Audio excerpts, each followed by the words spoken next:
All right, guys, we're back. When there's a competitive legacy tournament on Magic Online, chances are I will cover it. I will look into the metagame, and I'll try and break down what happened, what enabled certain decks, certain players to do well, and which decks overperformed, which decks did less well, and what that kind of means for the way you should construct your sideboard going into Eternal Weekend. So we're going to try and do some coverage, some analysis, and some suggestions as well. So hopefully it's going to be helpful. Let me know if there's anything I can do better when it comes to these videos, because I really enjoy these, and I have a feeling you guys do as well. So I'm, of course, talking about the Legacy Showcase Qualifier. 32 players. You needed to top 8 a 300-player tournament or 5OA Last Chance event. So needless to say, thousands of players tried, but only 32 made it out. So this is going to be highly, highly competitive. So players' deck choice in this tournament basically means we're not messing around here. Oh, it should be fun to play this deck today. They're bringing what they think will give them the absolute best chance of going to the Magic Online Champions Showcase, like I was lucky to do back in spring when I won with my 4-color control deck. But yeah, a lot of stuff has happened since then, so let's get into it. First place, Reanimator. This is a bit surprising because Reanimator has been contained, let me put it that way, for maybe the last month or so. Reanimator has been contained by main deck Graveyard Hate, mainly Nihil Spellbomb out of Tempo. Durance is out of green decks. Artifacts are out of Painter, and has fallen to a, I don't know, like 10% metagame share. And overall, it's just got a lot less attention than it used to. That has made room for decks like Sneak and Show, Mystic Forge, very, very obvious one, just taking down Eternal Weekend. If you haven't already, you should check out the podcast I did a few days ago with the winner of Eternal Weekend US, Kelvin Wallace. He did a great job explaining a lot of intricacies about that deck, even shows tips on how to beat the deck. So if you care about beating Forge or learning to play Forge, or simply just want a conversation of high-level Magic, you should definitely go and check that out. So Reanimator here is not playing Metamorphosis Fanatic, and the reason why that is a sensible move is the Metamorphosis Fanatic is not great against combo. It's great in fair matchups where the 4/4 body is relevant.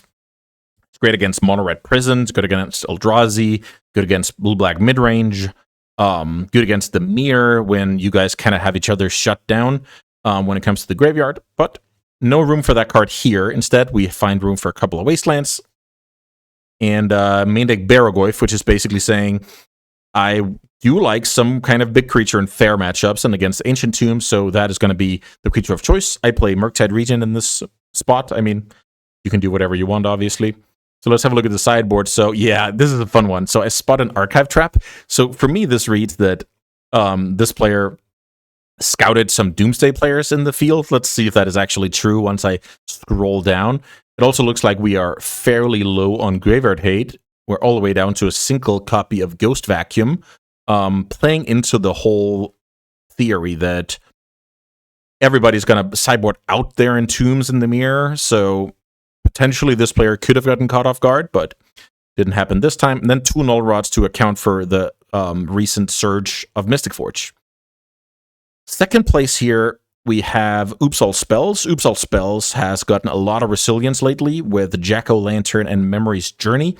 Those cards allowing this deck to beat cards like Ghost Vacuum, like Fairy Macabre, like Nihil Spellbomb, basically one-shot Graveyard Hate. So a card like Leyline would be way better. A card like Grafdigger's Cage is way better. But this is cool. This is why I really like to see even a deck like Oops All Spells going out of the graveyard, but that deck can thrive in a metagame where everybody seems to be ready for Reanimator because of the actual specific hate being played. And I love that. I love that. That's just cool innovation.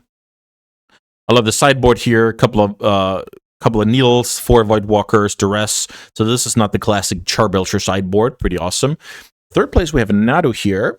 Looks like a somewhat standard list with Natural Order Craterhoof as a finisher. Aside from that, we have all our creature tutors down to 2 orders. Sometimes we see 10 total between Core, the Green Suns, and Order, but this has only 10. Consign Memory out of the sideboard alongside Swords to Plowshares, like real Magic cards, so to speak. Then we have a couple of Deafling Silence, good against all Ritual combo and Mystic Forge. And then we're trying to handle the graveyard a little bit more to go on top of the 3 Endurances in the main deck, so we go up to 6 total. Main deck Collector Roof, worth noting here, is something you can Green Sun Zenith out and have a chance against Mystic Forge. 4th place here, wow, this looks like, yeah, I remember this nickname. So JTL is a big fan of Esper Vile and has been for as long as I can remember. So this looks like a Yorion deck with 4 Tamios, 2 Psychic Frogs, some more Philia extract value from your ETBs, Recruiter Toolbox, of course, very, very important in your 80-card deck, 1 copy of Lavinia, 4 overalls of the Balemerc. So if the game is any fair resource game, this card, and alongside a card like Philia, is just amazing. And I imagine this deck will crush Blue-Black Tempo. So pretty cool deck, and especially when you can stay on brand, qualify for this very tough event to qualify for, and top 4 the actual event to boot. That's amazing. Sideboard, here we see Stony Silence and 4 Consigned to Memories. That's a nod to the Mystic Forge deck. So what I said a few videos back was basically, hold your horses. We haven't seen a metagame prepare for Mystic Forge like we have with, you know, people preparing for Reanimator out of the graveyard. Now we see the Stony Silences, the Null Rods, and yeah, I guess let's just see how Mystic Forge did, because it's impossible to take people by storm when you're a known entity, right? 5th place, what looks like we have Mono Red Prison. I spot a couple of Trinispheres in the main deck in the flex slots. Interesting. And even a Ghost Vacuum as main deck Graveyard Hate. Yeah, I mean, it's definitely a way to quote-unquote cheat enough Graveyard Hate into your 75 to have it in the main deck. Ghost Vacuum is not, you know, it's decent. Good against, it's awesome against Reanimator, obviously. It's decent against Tempo, so that's a decent way to cut some corners. Because look at the sideboard, 4 Macabres out of the yard, 4 Pyroblast against, you know, Frog, Show and Tell, etc. 4 Null Rods and 3 Confluence. So 4 Null Rods, that is a statement. I like it a lot. I think what Kelvin also said on my podcast was, if you can put pressure on your opponent and shut them down, that's the formula we need. We need Delver, we need Null Rod, we need Broadside Bombardier, we need Null Rod, right? So this formula, definitely something that this player took to heart. Here we have, I just noticed the name, Enrichetta, basically plays a lot of Doomsday. This time the creature version with 4 Frog, 4 Tameo for the backup plan. So we still have a Doomsday finish, but we're not, you know, we're not folding to bunch of counterspells because we have our creatures. I like that strategy. It's tough to play against. Looks like the sideboard has 4 copies of Murktide Regent. 4 copies. That is really, really a lot of Murktide Regents.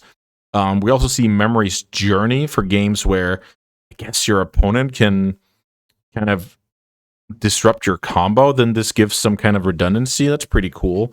And Lionside Diamond for faster kills. So you can sideboard into more reactive. You can sideboard into more, you know, faster kills. That's pretty awesome. So now we have a Delver player here. I'm always happy to see my Delver deck do well. It looks like this player has basically played my Delver deck 1-for-1.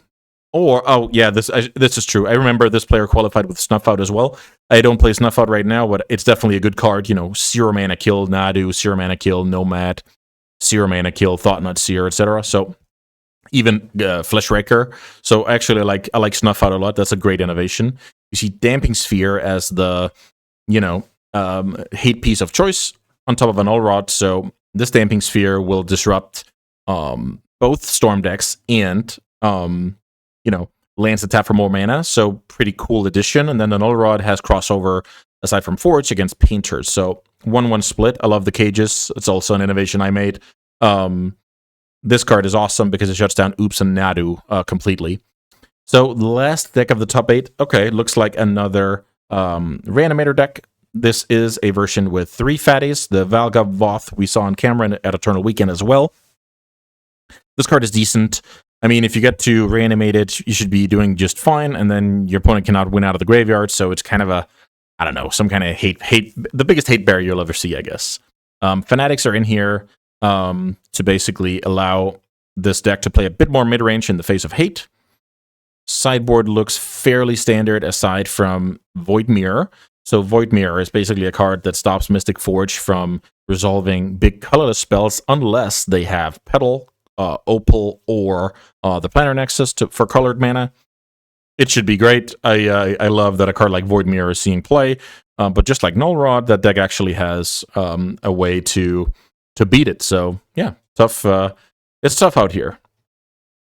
Let's see, some Graveyard Hate from a Cops for the Mirror, Needle for when the Graveyard Hate card is predictable, and Needle for Nadu crossover, Ursa Saga crossover, you name it. So pretty standard stuff. Let's see what Mana Handler in 9th place is doing here. Looks like Turbo Doomsday. So already we see 2 Doomsday players, but the Archive Trap in the winning deck list is all of a sudden starting to look pretty juicy. Similar sideboard here, leaning heavily on Murktide Regent. That is especially important when you have these all-in personal tutor Cabal Ritual lists. So I like to see that. Baragoyf and Murktide's pretty heavy commitment to the mid-range plan. 10th place, more mono red. What are we working with in the flex slots? Looks like Lelia for this list. And a sideboard that also respects Forge a lot. 3 Null Rods, a couple of Flutes, good against Doomsday. I like that for this metagame. Only 3 Pyroblasts, so this deck is slightly more susceptible to Psychic Frog. And Fiery Confluence as this, sweeper of artifacts, small creatures, or life total, I guess. 11th place, we see Death and Taxes. We saw that on camera at Eternal Weekend as well. And it turns out if you are not getting comboed out, this deck is great. I will question how often you're not getting comboed out. It looks like we're getting comboed out quite a bit. This deck is trying to accommodate that with 4 Thoughtseizes, so the black version is up for grabs here. I like that a lot. And Overlord of the Belmerk once more to make sure that you're the best bear deck at the table. Once again, with 80-card sideboard, so tough to cover all angles out of the sideboard, but this deck is trying its best job. Looks like a very similar sideboard to what players played at Eternal Weekend. Up next, we have Painter. Painter with 4 Vexing Bauble, main deck Ghost Vacuum, main deck Lanterns. This deck is pretty well set up against Reanimator. Pretty standard mana base. This is the One Ring version that I'm not going to say I've critiqued it before, but I've been a bit skeptic about, only 1 Spirit Guide, if I remember correctly. Yes, 1 Spirit Guide, only 1 City of Traders.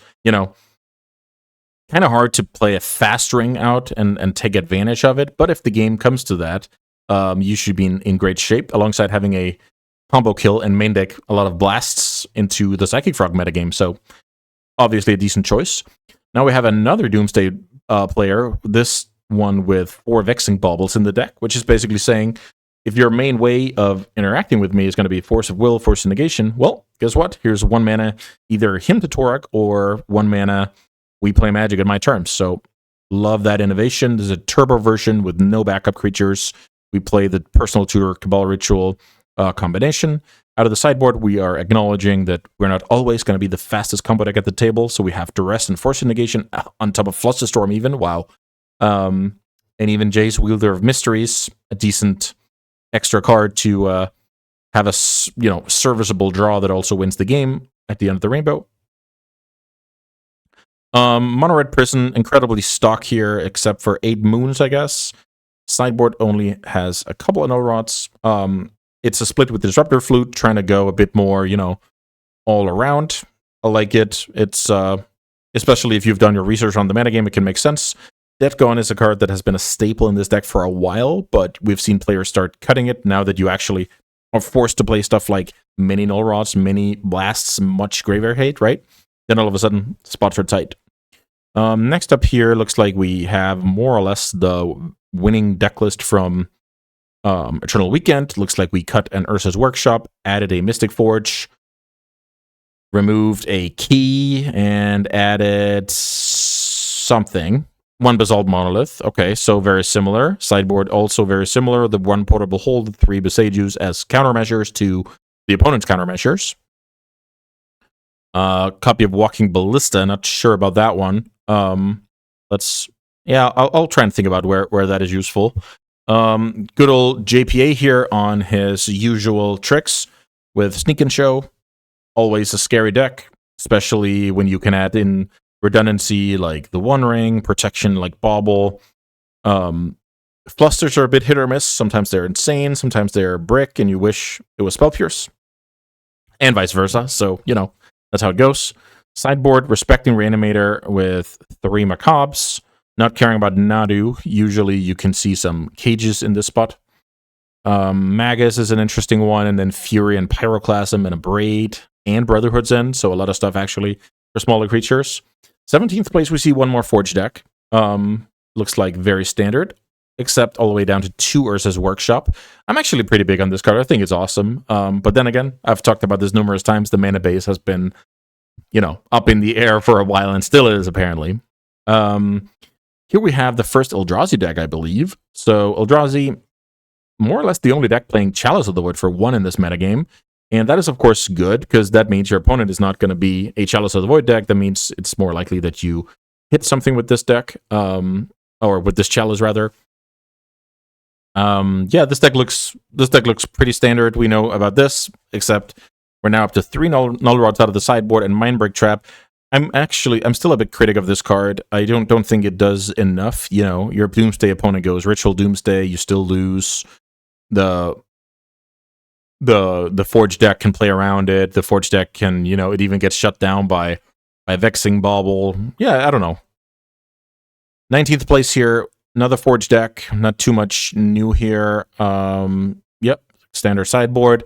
20th place, one more Delver deck. Love to see it. I think Delver is awesome right now. It's if I was playing Eternal Weekend, I would play Delver. Delver is good against all combo decks, no exceptions. Delver is good against all Ancient Tomb decks, no exceptions. And then that's a lot of the top of the metagame. So it's not good against Blue-Black Tempo, the Pseudo Mirror, but I actually like it everywhere else. So that's my recommendation. You can take it or leave it. Next up, we have one more mono-red deck with 2 main to graveyard hate this time. Very similar sideboard here. 3 null rod, 1 dead gone this time.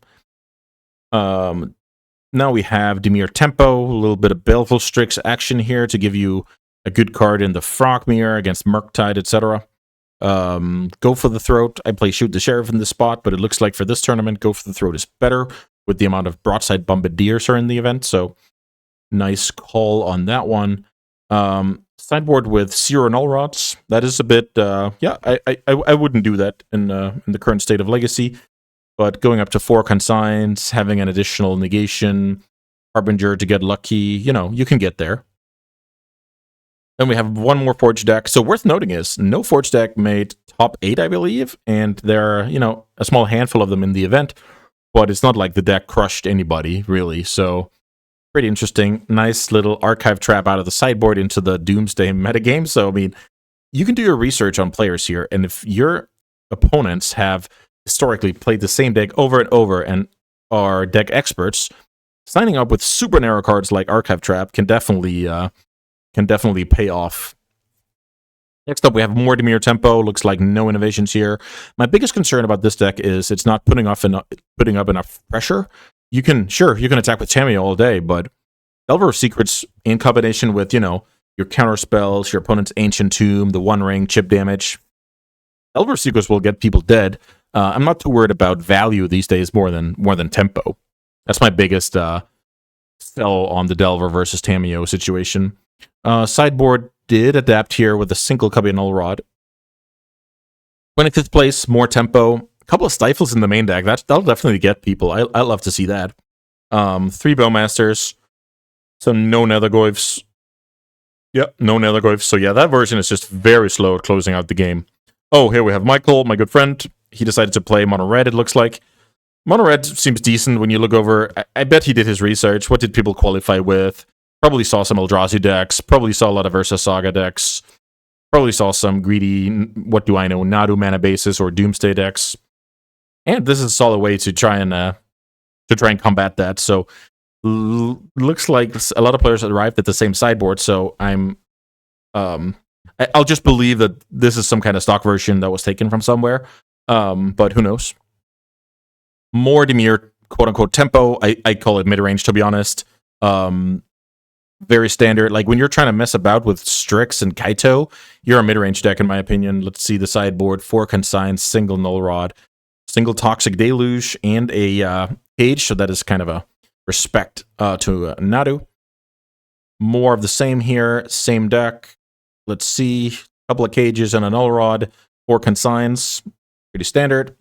Another copy of Oops All Spells. So yeah, this deck is very impressive, and you definitely need to know how to play against it in order to beat it. Otherwise, you're just gonna feel stupid and lose games you're not supposed to lose. So definitely familiarize yourself with this, and you should do much better. This is playing the Belcher and Lion sideboard, totally fine. And another copy of Dread Return and a Fatty, so that you don't lose to, like one Ghost Vacuum being on the field. 30th place, more mono red, down to 2 Furies. I actually don't mind this. I think Fury is definitely a card you can shave. It's mainly relevant in the mirror match, but other than that, it's not that impressive.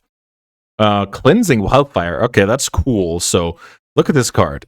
This card is pretty darn awesome against Forge. I've never seen this card outside of Pauper. I guess some weird Flagstone Modern deck, but look at this. So this is a Stone Rain draw card against Mystic Forge. That's not too shabby. I like this, and it has synergy with Blood Moon to begin with. Like, kill the one basic they fetched out. Okay, this is cool. This is very cool.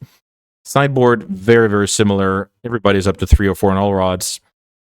What do we have here? We're looking at Painter with Manic Graveyard Hate and combo enabling out of Agatha's Soul Cauldron. It combos with the Friction Devourer to make a big creature and hopefully attack for lethal.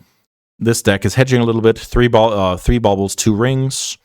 I like that a lot. Manic Bridge, that's so annoying. I lost to this card the other day playing Delver. Spent forever trying to find an answer to it, and I only had 1 in my 75. Sideboard, worth noting is when you play against Painter, they're going to have Blood Moon, despite them playing with Saga. They're going to have Null Rod, despite them playing with Artifacts. So this is just good to think about. Let's see. Untimely Malfunction. 2 mana. Okay, so this is kind of a flexible card. 2 mana Shatter, 2 mana Misdirection, or getting through for some damage. So I guess this is a card that makes sure you have relevant cards across the board, pseudo mirrors or redirecting some stuff. I don't know. This seems like a very, very tame power level, so the flexibility has to be off the charts for me to consider it. And the last deck is going to be, wow, Esper Vile again. So 2 Esper Vile decks. Like, this is awesome to see because people could actually stick to what they love to play, and they managed to qualify. They practiced so hard that they could beat whatever decks on top of the metagame with their highly flexible and tailorable, if that's the English word, toolbox deck here with on the back of 4 Recruiter of the Guard. All of a sudden, you can play a Hull Breacher, a Harbinger. You can set up some Thelia Gildrake shenanigans. Out of the sideboard, you have Opposition Agent. And the 2 Stonies, that's very important. 2 Stonies and 2 Deafenings. So a lot of silencing going on. And yeah, I mean, in general, to say something general, it looks like people adapted successfully to Mystic Forge, and people disrespected Reanimator just a tiny bit, so that the 2 players, if I count correctly, the only 2 players in the event playing Reanimator converted into a top 8, one even taken down the event. So this is just to highlight that if you focus too much on, oh, Forge is the new deck, you will lose to Sneak and Show, you will lose to Reanimator. If you focus too much on those decks, you tailor your Graveyard Hate, then maybe you lose to Oops All Spells because you have Ferromacabre instead of Grafdigger's Cage. So this is why I think Head Legacy is in a perfectly fine place here. You can argue that, oh yeah, it was better back in the day, Stoneforge Mystic, Nimble Mongoose, and that's totally fine. I'm mainly saying this is a cool challenge because you have to adapt to certain combo decks doing well, then getting accounted for, then try and predict what will people now be up to. And you can't just run, Force, Negation, Daze, because Vexing Bauble is a card that shuts down those cards. So 1 mana cards like Consign, like Thoughtseize, like Spell Pierce, like Fluster, all of those cards are better now. So there's a lot of cool things to unpack here, and I only scratched the surface, but this is just cool, and I love going through these. So obviously I saw on Twitter which deck won, but just going through the metagame here is just, I think it's cool for you guys to see as well, right? My immediate reaction, no silly edit, just the one take of what is going on here. So let me know if you like it, and let me know if you don't like it as well, I guess, to be fair. And yeah, thanks so much for watching. I will see you back on the channel soon.